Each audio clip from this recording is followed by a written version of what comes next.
Greetings and salutations, my dear audience. This is Joe St. Egg Benedictus, just coming at you with a video and a review of this NIV Pew Bible. Also want to be a little more generous to Zondervan. You know, I was pretty harsh on them with our previous Bible order. We had ordered Bibles for our youth group. Came back really terrible Bibles, gift award Bibles. You know, I don't ever remember gift award Bibles being that really bad, so we returned them, ordered new Bibles, and wanted to give Zondervan a second chance here with this particular NIV Bible that we ordered. But before we get into it, I want to give a shout out to my pal Mike, to all the visionaries and mystics out there. Thank you for joining me.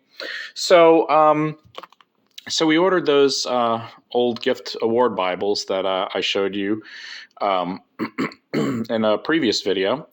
And if you missed it, I'll just put a link. And we ordered new Bibles. Again, this is intended for our youth group.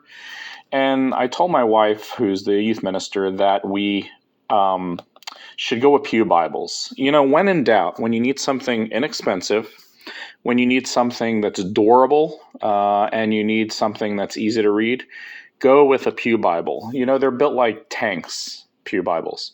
I've always had good luck with Pew Bibles. I've used them in various settings. I've ordered Pew Bibles for fun.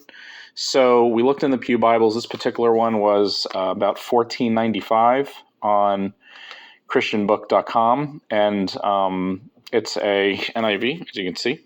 Large print, comfort print, Pew and Worship Bible. So I'm going to show you this cover that it comes with. Let you get a good look on, let me see here. Right there. Let you get a good look on that. So you can read that, see the size of the print. It is large print, as I mentioned. It is a 12-point font. Now, the gift award Bibles that we got were like, I think somewhere around like, I don't know, I want to say $4.95, $5.95. And the print was 7.5, and just an awful, awful Bible. So, first thing we're going to do is take this off so you can get a full sense of this Pew Bible. This Pew Bible is about, I believe it's something like 8.5 by 5.5 or something like that, or 9 by 5.5. Just your typical size Bible. It's about 1.25 size thick. That's because it is a large print. You can see the silver there. Okay, there's the back with the Zondervan and ISBN number. And again, though it is glued, not sewn, and there's no gilded edging, it's intended to be a Pew Bible, and because of that, I have a feeling it's going to last a very, very long time. Our last NIV Pew Bibles that we had in our pews at church lasted for about 30 years about. We had to finally replace them last year with NRSVs, so, you know, that's what happened. All right, oh my gosh, my phone's going wonky. All right, let's take a look here and get into it. Now, again, I'm not a big fan of the font, the Zondervan font, the comfort print fonts, and this one no less. It's just kind of a really funky font. You can see there's a lot of ghosting, okay? So let's see if it's line matched at least. But look at this like really funky font. There's like breaks in the letters, and it's like boxy but curved. I mean, how do you explain that kind of font? And like here, it's just the A isn't closed. It's like a cross between like a, I don't even know how to explain it. Like a almost like a contemporary font with like a chopped up traditional. And when you look at it like this, you see what I'm talking about. It's just, I'm not sure how to explain it. I mean, it's a nice big print, yes, but the letters, there's a lot of white space in between the letters. Maybe that's it. I'm not sure. Anyway, there's the preface to the NIV, Old Testament, Genesis, and then you have the text. Double column. Not much of a room down here at the bottom, but most Pew Bibles don't have a lot of room on the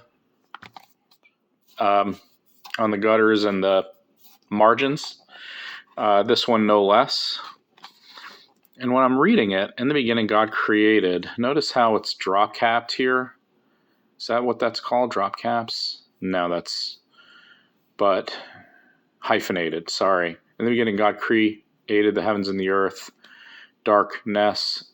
So I'm not sure if that's just because of the typesetting of the 12-point font or what, but that's not really, I don't know. It's kind of corny. I guess if you're doing, this block margin, I guess you have to make up for it in the hyphenated. Watered the whole surface of the ground, then the Lord God formed a man. I'm assuming it's because it's 12-point font and it's large print that they have to go with the hyphenations. You have the notes down at the bottom there, as you can see, justified to the right. All right, but it's a very basic Bible. I'm trying to picture this or imagine using this for a pew Bible. And if you're in a church that's darker, it doesn't have good lighting, this is really a great way to go. So again, I think it does the job, especially with the large print. Books start on a new page, and I'm glad about that at least. But nothing fancy. There's the poetry. You don't get any maps in the back. Just a note regarding the type. Typeface commissioned by Zondervan, 2K Denmark. Modern translation. Designers in a type sought to reflect this rich half-century-old history, embodying the best advancements in modern Bible typography. Open Bible typeface that is uncompromisingly beautiful, clear, and readable at any size, and perfectly suited for the New International Version. Okay. Well, I have no other NIV to compare it with as far as other fonts, and I no longer have that Gift Reward Bible with the 7.5 font.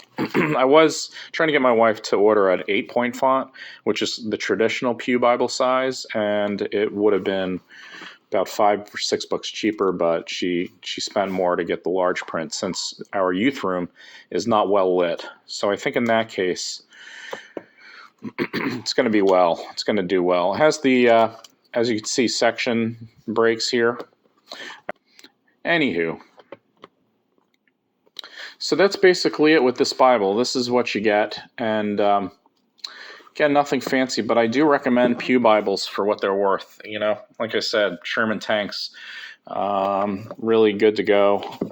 My wife will be removing the covers because the covers will, dust covers, because they'll only get in the way and create noise. And when youth are trying to handle these Bibles, you really don't need them.